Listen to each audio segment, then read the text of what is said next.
M himself, Ralph Fiennes.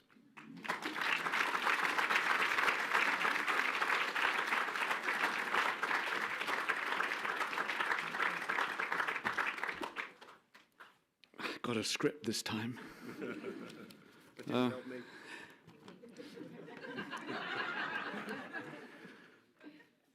Well, the recipient of this award is known to most of us as someone working formally for His Majesty's Secret Service. And as his former boss, I have to tell you that there is much more to this gentleman than meets the eye, as I think you will agree if you have seen his latest film, Queer.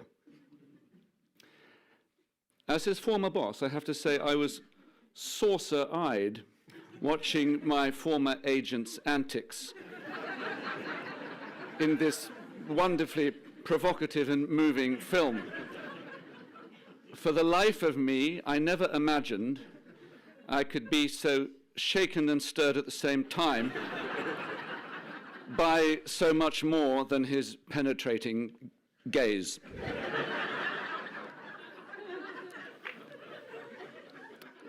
As his former chief, working also on behalf of their Majesty's government, I feel that our former agent has displayed talents beyond our expectations. Dearest DC, what fun we could have had if I had known.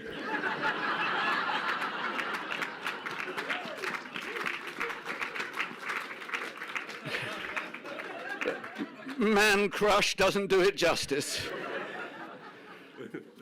Seriously, though, this performance in Luca Guadagnino's film is one of the most devastating portraits of loneliness and longing I've ever seen, and rightly crowns a career of deeply inhabited performances on film and on stage. We're used to seeing Daniel Craig surrounded by explosions, but this must be the moment to recognize his all-round explosive talent that often holds its power by its vivid containment and emotional intelligence, and little comets of naughtiness along the way. Darling Dee, you are a marvel, and I salute your extraordinary talent and the integrity with which you carry it. And now, please, welcome the beautiful, extraordinary Lesley Manville to the stage, who I could also make a wonderful speech about, but this is not the moment. Lesley.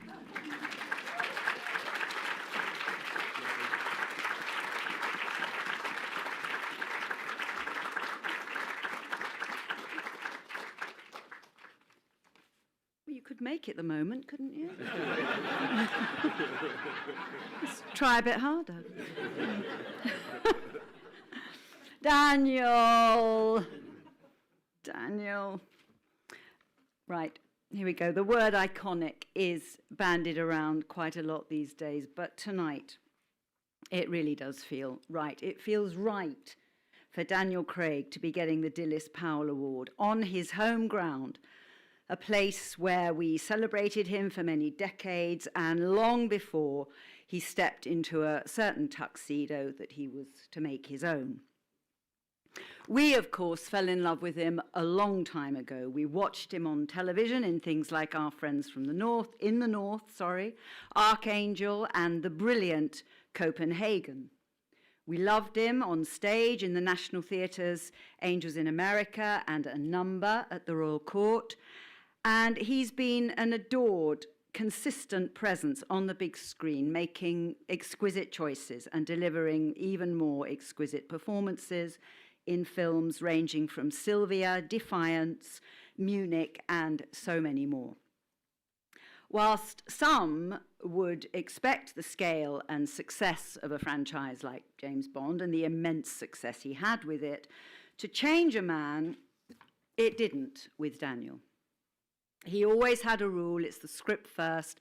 That drove his work. That, coupled with his choices of collaborators over the years, he didn't just land on his iconic status, he earned it. Daniel can be as seductive as the young lover in Francis Bacon in Love is the Devil, as much as be tragic as the older lover Lee in Queer. One moment he's a suave spy in a tux as James Bond, and the next he's hilarious as the dandy Benoit Blanc.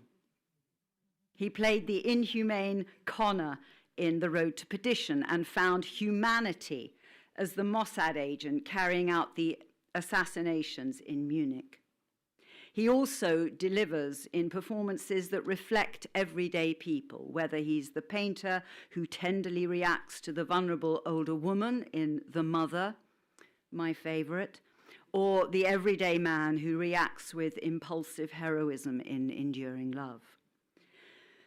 Daniel has had a profound effect on cinema. He's an old-fashioned movie star.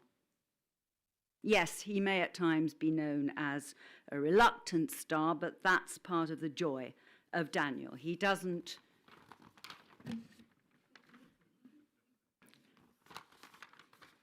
I'm blaming you. It's my fault.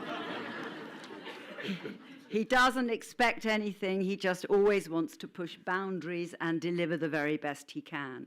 He is as passionate as he is dedicated.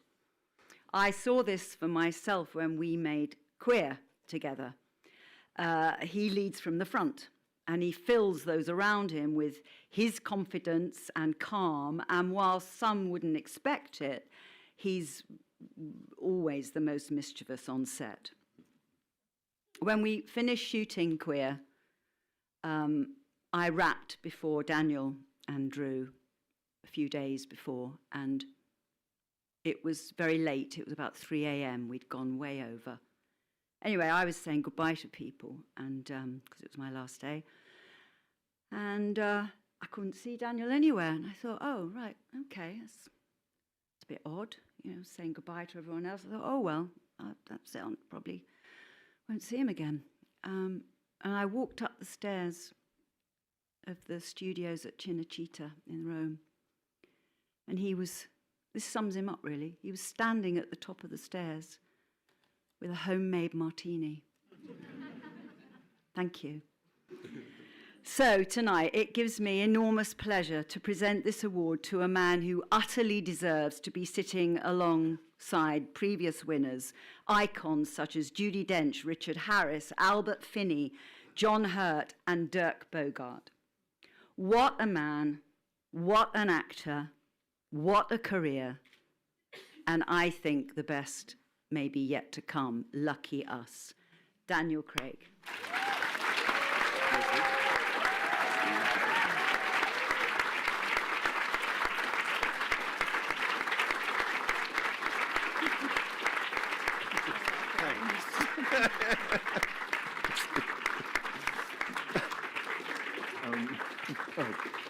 Jesus Christ. Thank you. I didn't know you were doing this till yesterday, so I'm just two glorious human beings, incomparable actors. Thank you for those. I'm so touched by those words. Thank you. Rafe, I've been an admirer of yours for many, many, many years, since I was a small boy. Looking at the two of you, I realize just how utterly fucking lucky I am to go to work and collaborate with people like you and all of the immensely talented people that I've had the great fortune to work with over the years. It's what inspires me, it's what gets me up in the morning. And how grateful I am for this community, for us, and the love that lies within this community, and how lucky I am. And that's really what it boils down to, isn't it, really? It's just a little bit of luck and a whole heap of love. So thank you to the London Critics Circle for this. I am deeply honoured. Thank you. Thank you.